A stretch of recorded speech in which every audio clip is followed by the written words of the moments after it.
चलो अब आप मुझे 2 का टेबल सुनाओ।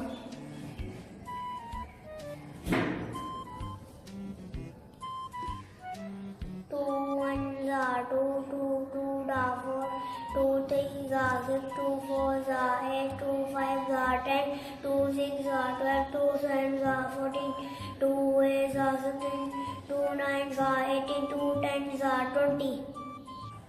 सुहेब अब आप इधर आए।